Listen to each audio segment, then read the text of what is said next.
अध्याय 5 श्लोक 8 भागवत गीता। नैव किंचित करोमीति युक्तो मन्येत तत्त्ववित् पश्यन् शृण्वन् प्रशन् जिघ्रन् अश्वन् गच्छन् स्वपन् श्वसन्। अनुवाद।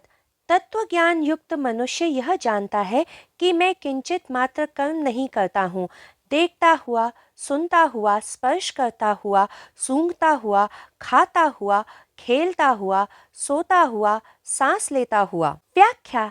इस श्लोक में योगेश्वर श्री कृष्ण कह रहे थे कि जो एक तत्व को जान लेते हैं, ऐसे सांख्य को प्राप्त हुए मनुष्य कर्म अपना किया हुआ नहीं, इंद्रियों का किया हुआ समझते हैं।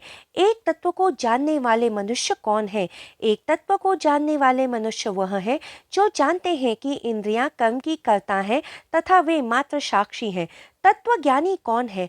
वह मनुष्य जो जानता है कि तत्व एक ही है। आधुनिक विज्ञान आज यह स्वीकार करता है कि इस सृष्टि में हर पदार्थ एक ही ऊर्जा से उत्पन्न हुआ है, जो स्वयं को अनेकों अनेकों विभिन्न विभिन्न तरीकों से प्रकट करती है। श्री कृष्ण उस एक तत्व को चेतना कहते हैं। अज्ञानी तथा विद्वान बहुत चीजें जानते हैं, उस एक परम को छोड़कर। ज्ञानी सब त्याग देते हैं उस एक परम को जानकर। अज्ञानी तथा विद्वान सब कुछ जानकर भी कुछ नहीं जान पाते हैं, किंतु ज्ञानी उस एक परम को जानकर सर्वज्ञ हो जाते हैं। मनुष्य की इंद्रियां कर्म करती हैं, किंतु मनुष्य प्रत्येक इंद्रियों को अपने से मैं से जोड़ लेता है।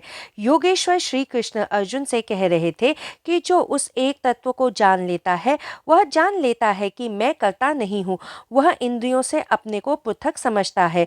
जितना मनुष्य अपनी इंद्रियों से पृथक होता है, उतना ही उसकी इंद्रियां उसके वश में होती जाती हैं तथा वह जितेंद्रिय कहलाता है।